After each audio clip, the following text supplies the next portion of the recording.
আহ, আমরার মাঝে উপস্থিত আছেন আরেক ভাই, যার পূর্বপুরুষ করিমগঞ্জ থেকে এসেছেন। আমরা সবাই তাকে লস্কর ভাই হিসাবেই চিনি। তো আপনাকে অশেষ ধন্যবাদ আমাদের ডাকে এখানে এসেছেন। আমি আপনার মুখ থেকে আপনার পূর্বপুরুষ সম্পর্কে একটু জানতে চাইব। তো কি প্রশ্ন করব না করব বুঝে উঠতে পারতেছি না। যদি আপনি আপনার পক্ষ থেকেই আমাদেরকে অবগত করেন তাহলে খুশি হব। বিসমিল্লাহির রহমানির রহিম। আসসালামু আলাইকুম রহমতুল্লাহি ওয়া বারাকাতুহু। আজকে আমরা বরাক ভ্যালি উদ্যোগে আত্মীয়তার বন্ধন হিসাবে আমরা সব এক হইছিলাম।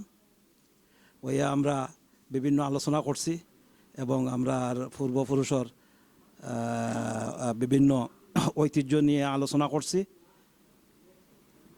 আমার নাম মনসুর আহমদ লস্কর। আমার আব্বা আকদ্দস আলী লস্কর, উনি 1960 সালে ইংরেজির পার্টিশনের আগে তাইন এবং আব্দুল জব্বার চৌধুরী সোভানিঘাট বাসা করছেন, আসাদুদ্দিন চৌধুরী সহ আরও কয়েকজন তাইন আইসলা। 60 সালের তাইন রাজনৈতিক কারণে তান্দানোর উপরে মামলা মকদ্দমা হয়। তাইন তৎকালীন ভারত থাকিয়ে তাইন জকিগঞ্জ আইয়া পরে এম ই স্কুল থাকিয়ে আমার আব্বা মেট্রিক পাস করছেন। পরবর্তীতে আমার নানার বাড়ি বারোয়াল ইউনিয়নের জয়গঞ্জ থানার বারোয়াল ইউনিয়নের বাটুইশাইল গ্রামে বিবাহ করেন এবং সেই বিবাহ সূত্রে আমরা নানার বাড়িতে আমরা এখানে বাড়িঘর করছি। পরবর্তীতে আমার আব্বা সুফানিঘাট বর্তমান যেটা কমিউনিটি সেন্টারটা কেদা আগ্রাত আমরা বাসা আছিল। এরপরে এই বাসা আমরা পরবর্তীতে বিভিন্ন মামলা মকদ্দমা থাকার কারণে এই বাসা ছাড়িয়ে আব্বা গেছ লাগিয়া আমরা এরপরে মূর্তিতে আমরা হলে আমার আব্বাই বাসা মানে বাড়ি কিনিয়া গেছ লাগে। এরপরে স্বাধীনতার পরে আবার মূর্তির বাড়িও বেশি আইল্লা আওয়ার পরে আমরা বাটুইয়াইল কয়দিন আসলাম। এরপরে বাটুইয়াইল থেকে পরবর্তীতে আমার আব্বা মারা যাওয়ার পরে আমরা বর্তমানে এবার জেরজেরিপাড়াত আমরা ক্রয় সূত্রে মালিক হইয়া আমরা এখানে আমরা বর্তমানে আছি আমরা। আর আমার আব্বা একজন এক্সপোর্টার ইম্পোর্টার আসলা, তাই নাম করা আকদ্দস আলী লস্কর আসলা এবং এখানে সিলেটে যারা প্রবীণ আসলা তারার লগে তাই ব্যবসা বাণিজ্য করছেন, অনেকেও চিনইন আমরা আমার আব্বা এবং তাই কাছ থেকে যারা জানছি আমরা এবং আমরা আত্মীয় স্বজন যারা আসলা বা অনেক মুরব্বী আছে আমরা কিছু জানছি। আমরা ইন্ডিয়াত থাকি, আমরা ইন্ডিয়াত করিমগঞ্জের জফরগড় আমরা বাড়ি আছিল। এখনও আমরা নারীর টানে আমরা ইন্ডিয়াত আমার বাকি আমার আত্মীয় স্বজন সবও আমার আত্মীয় স্বজন ইন্ডিয়াত আছেন। এখানেও শুধু আমার মার গোষ্ঠী, যেহেতু আমার মা বাংলাদেশের নাগরিক এবং জয়গঞ্জ উপজেলার ঐতিহ্যবাহী ফ্যামিলির একজন মহিলা।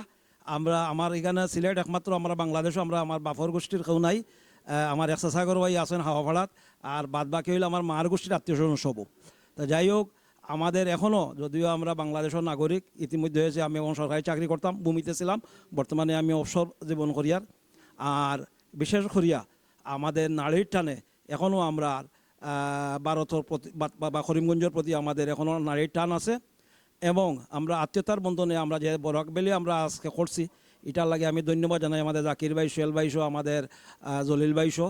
কারণ আমরা সবাই মিলিয়ে এটারে যাতে আগামীতে আরও বড় পরিসরে আমাদের যারা বাংলাদেশও তথা সিলেটও যারা আছে, যারা ইন্ডিয়া থেকে আইসেন আত্মীয়তার বন্ধনে বা এখান থেকে বিভিন্ন কারণে হয়তো আইসেন সবু, যার ধরুন আমরা এখানে সব একত্রিত হইয়া এটারে আরও বড় পরিসরে যাতে আমরা এই সংগঠনটা আরও বড় করতাম পারি, আল্লাহ রাব্বুল আলামিনের কাছে আমি দোয়া করি এবং আপনারা সবাই দোয়া করবেন আমরা যেন আমাদের লক্ষ্যতে আমরা ফুসতাম পারি।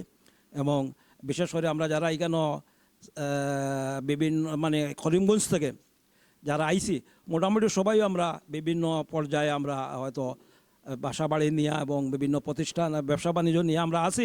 ইনশাল্লাহ আমরা আল্লাহ সুখী রাখছেন।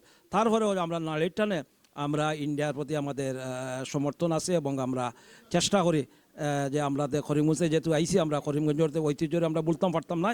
বর্তমানে আমরা বাংলাদেশের নাগরিক এবং বাংলাদেশেরও আমরা নাগরিক হিসাবেও আমরা মানে আমরা স্বীকৃতি পাইছি এবং আমরা আছি এবং আগামীতে যাতে আমাদের এই বরাকবেলি আমরা আরো সুন্দরভাবে আমরা চালাইতাম পারি সকলের কাছে দোয়া চাই, সকলে দোয়া করবা আমরা যাতে বরাকবেলি আরো উন্নত লাভ করে।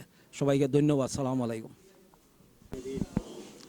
আজকে আমাদের ডাকে বরাকবেলির পক্ষে আপনারা আওয়ায় আমরা খুব খুশি হয়েছি। ইনশাল্লাহ আপনাদের সহযোগিতার মাধ্যমে আমরা এই বরাকবেলিরে অর্থাৎ করিমগঞ্জবাসীরে পৃথিবীর আনাচে খানাচে অর্থাৎ সর্বত্র পৌঁছে দিব এই আশা ব্যক্ত করছি এবং আপনাদের সাহায্য সহযোগিতা অব্যাহত থাকুক এই আশা ব্যক্ত করে আপনাদেরকে বিদায় জানাচ্ছি। ধন্যবাদ।